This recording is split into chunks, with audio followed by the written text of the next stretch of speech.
La vision spirituelle et les rêves, l'esprit qui voit au-delà de la matière. Kardec explique que l'esprit, pendant l'incarnation, ne perd pas ses facultés essentielles. Il les exerce simplement de manière limitée par les organes matériels. Mais, à certains moments, pendant le sommeil, la transe ou l'extase, l'esprit se détache partiellement du corps et retrouve sa vision spirituelle, capable de percevoir le monde invisible qui l'entoure. Cette faculté s'appelle la vue spirituelle ou psychique et se manifeste également sous le nom de double vue. La double vue est la perception simultanée du monde physique et spirituel. Pendant que le corps reste éveillé, l'esprit élargit sa conscience et voit ce qui se passe au-delà de la matière. C'est le phénomène qui explique les prémonitions, les visions et la lucidité des somnambules.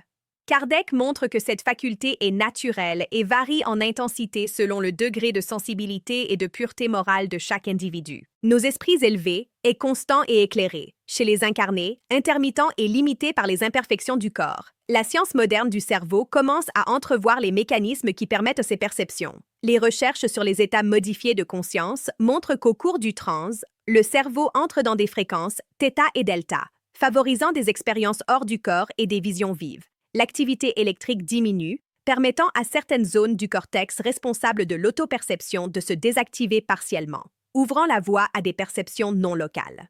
Ce qui, pour la neuroscience, est un phénomène de conscience élargie, pour le spiritisme, est la déconnexion partielle de l'esprit, agissant à travers le périsprit.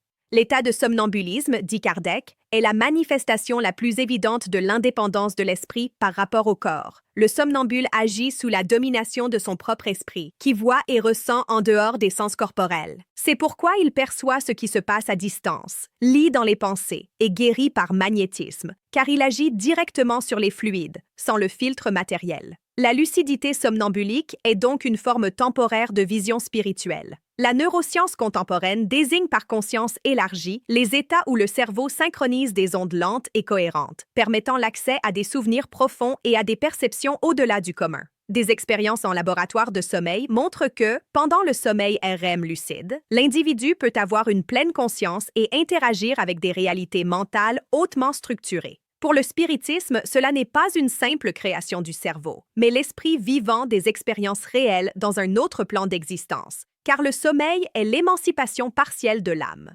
Kardec affirme, pendant le sommeil, l'esprit retrouve une partie de la liberté qu'il avait avant l'incarnation. Il visite d'autres esprits, se souvient du passé, reçoit des instructions et prévoit l'avenir.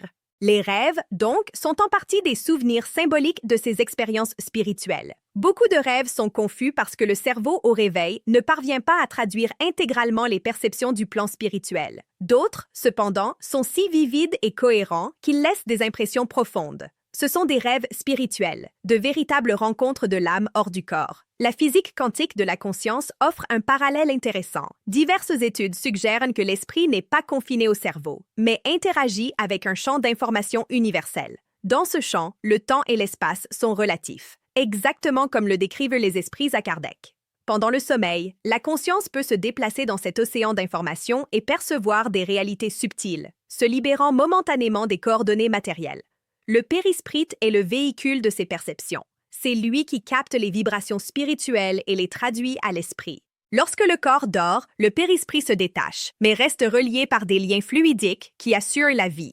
Cette séparation partielle explique les sensations de vol, de chute ou de flottement que beaucoup expérimentent dans les rêves, reflet des perceptions réelles de l'esprit en déplacement.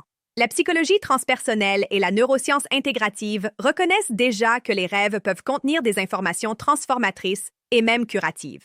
Des expériences montrent que rêver de situations émotionnelles intenses aide à réorganiser la mémoire et l'équilibre mental. Le spiritisme ajoute qu'en plus du traitement psychologique, il y a un échange spirituel. Les rêves sont des messages, des rencontres et des instructions qui influencent souvent profondément la vie consciente. Ainsi, la vue spirituelle, la double vue, le somnambulisme et les rêves sont des manifestations d'une même réalité. L'esprit, même incarné, n'est jamais complètement prisonnier de la matière.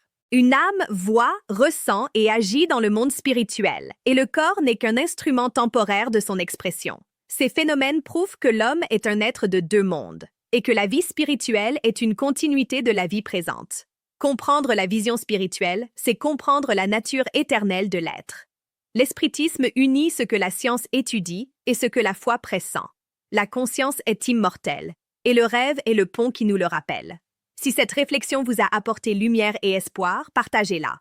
Car comprendre la vision spirituelle et les rêves, c'est reconnaître que la vie continue, même lorsque les yeux se ferment.